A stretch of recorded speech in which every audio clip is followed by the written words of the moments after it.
As moms, as parents in general, we talk about being tired, but I'm going to tell you in my practice, I see maternal burnout. Burnout of so many moms.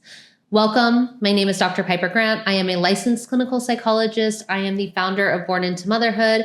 I am also a mama of 2 girls, and I love to come here weekly to talk about different topics as they relate to motherhood.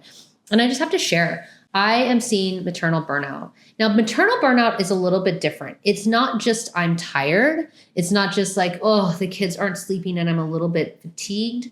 We are talking about emotional, physical, mental exhaustion.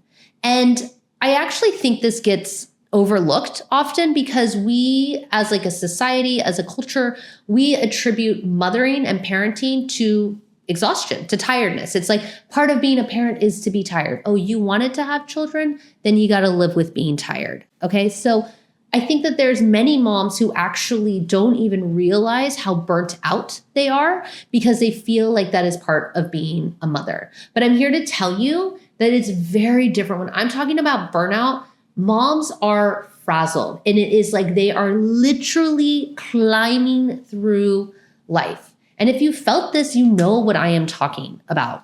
The thing is that with maternal burnout, it's not just that you are exhausted, but you also experience irritability. There's mental fatigue and mental fog, right? Like there's a lot of forgetting. Like I can tell you guys, there was a time I kept saying to my husband, I kept saying to my family, I am so tired. I am so tired. Gosh, I am so tired. To the point that, no joke, and I will find this picture and I will post it somewhere. My daughter drew a picture of the entire family and I was laying down. And when I look back at that, I'm pretty sure I was burnt out. It was after having my second baby. I was still breastfeeding. I still had a full-time practice. It was the middle of the pandemic. I was in postpartum depletion for sure. And I was on the brink, if not in burnout. You find that during this time, mothers become detached. They have a sense of detachment from their partners and even from their children. You start feeling a little bit like detached from life in itself, because if you imagine, you're so depleted and so exhausted that it takes even energy to feel connected to those that you love. The other thing is that you start to experience a loss of joy in things. You aren't really experiencing excitement. Maybe there's moments and fleeting moments of feeling happy, but it's not like a depressed, but it's just like, I can't get it up. I cannot get it up for life. I can't get it up for all of the things that are happening because my body is so fatigued and so tired. What's important to recognize about with maternal burnout is that this is not because the mom is just tired and sleeping. There are many things that I believe feed maternal burnout, such as systemic issues. We have cultural issues. We have political issues. There are many things that make it really hard for mothers to mother. I'm going to tell you that I have the benefit and the privilege and I'm fortunate enough to live in a country where I can afford childcare. I can afford somebody to help me in cleaning my house. All of these things actually help me in preventing burnout. Now, that being said, like I said earlier, I still experienced burnout, or I was on the brink. I was in it. I was there. I don't know what was. Honestly, we are never a good judge of ourselves in those moments, because I can tell you that my brain was so haywire, I couldn't even figure out what was going on. But despite even having support and help in my life, I was still experiencing that. And so for women who don't have access to that, our countries aren't set up like that, our workplaces aren't set up like that, it is even harder. And then we have higher rates of maternal burnout. Unfortunately, though, because of those things, women are not given the privilege and the space to actually try and have some rest and reprieve. But I think if we can start talking about it, and if moms can recognize, oh, wait a second, this isn't just an aspect of being a mother, but in fact, I am in burnout, and there's all these systems around me that are kind of feeding that, I can find ways to start mitigating it. A huge contributor as well to burnout is the mental load. And we talk a lot about the mental load culturally, but the mental load that women carry and this hypervigilance of their children, of their life, of all the things that are going on in their families takes a toll. So what do we do? What do we do about it? First and foremost, I think we have to kind of fight this whole supermom myth. I've spoken in a different video about the supermom myth and like having it all together. If you haven't seen it, definitely go look at it. But this idea of the supermom myth, the myth that like moms can do it all, and that also we praise moms that do it all. I think we need to dismantle that shit. I think that this idea, and that's why I'm really vocal about the fact that like I do have people that help me take care of my children, and I do have people that help me in doing daily tasks, or like kind of the tending to my home around like daily, because I am not here to say that I do it all. I'm here to say that like I can do many things at one time because I also have people helping me do all of those things. So if you can really dismantle your own ideas around, do you need to be a person that you think has to do it all? Do you need to be the super mom? That can maybe help you just alleviate internalized pressure. Okay. Because then we're going to get to the next step. The other thing is like, I do not think that self-care is like the remedy to all of this. Often we are pushing for moms, self-care.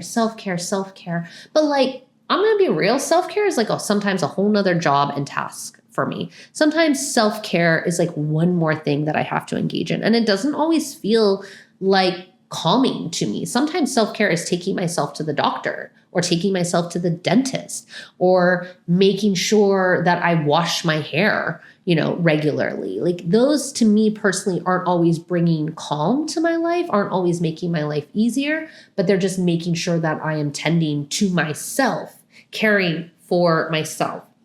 So how do we start actually recovering from burnout? A first step is nervous system regulation. So nervous system regulation can be through techniques such as meditation and exercise and breathing and all of those things. Absolutely, highly, highly recommend them.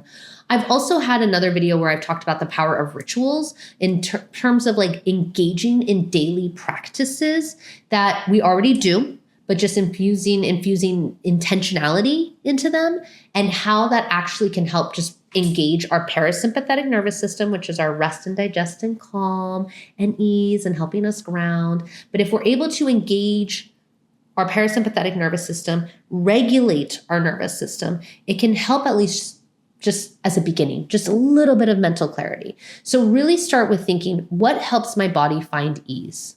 What helps my nervous system find a sense of peace, calm, and regulation? Okay. Secondly, if you feel comfortable, outsource and delegate just one task. I have a friend of mine who she like often would like tout, like that she outsources. And I'm going to say like, shout out to her. She really taught me the power in outsourcing and I love it. Like, and here's an example. Okay. And this is ridiculous. And again, there is privilege behind different ways that we get to outsource. Okay. There's privilege behind having maybe people around you that can help you in caretaking your children. There is privilege behind having money to maybe pay for certain things to be able to outsource them. So there's different levels of privilege that I want to recognize that offer a level of ability to outsource. But an example is going to a friend's party. I would always like to make a cheese platter. I love cheese and charcuterie platters. Okay, this is like a ridiculous example, but I love cheese and charcuterie platters. And I would always offer if we were going somewhere to like bring one with me. And what that meant is I'd take time, I'd go to the grocery store, I'd pick all the cheeses, I'd pick all the salamis, I'd pick all the, the crudité to go on there. I'd cut them and wash them and do all the things and folding them. And it took a lot of time and I loved it. Don't get me wrong. I loved it. Those would be plates of love. And I loved taking them to my friends' houses and people being like, this is amazing. This is beautiful. Great. Then one of my girlfriends one day was like, as I was stressed about it, she was like, outsource it. Just buy one. Like just buy one. And that is okay. And I know it sounds so simple, but it was incredibly freeing. It was like, oh yeah, I don't have to do it. I don't have to make that platter every single time. Or if there's something that I want to buy that's a platter and add things to it, I can add things to it. But that was the freedom I had to allow myself. That's what I mean about dismantling the supermom myth. I had to break apart my own ideas that I had to be the one that made that. I had to be the one that chopped the carrots and all the things in order to make it valuable and meaningful. And realizing, okay, there is the ability and the capability to maybe buy some things already done or outsource in some sort of way. The other thing is reducing decision fatigue. So moms really become fatigued in having to make all the decisions. This goes back to that idea about mental load, right? We get fatigued in having to be the one to figure out when the play dates are, what those lunches are going to be, what's going to happen with the after school activities, blah, blah, blah, blah, blah. So many things that happen.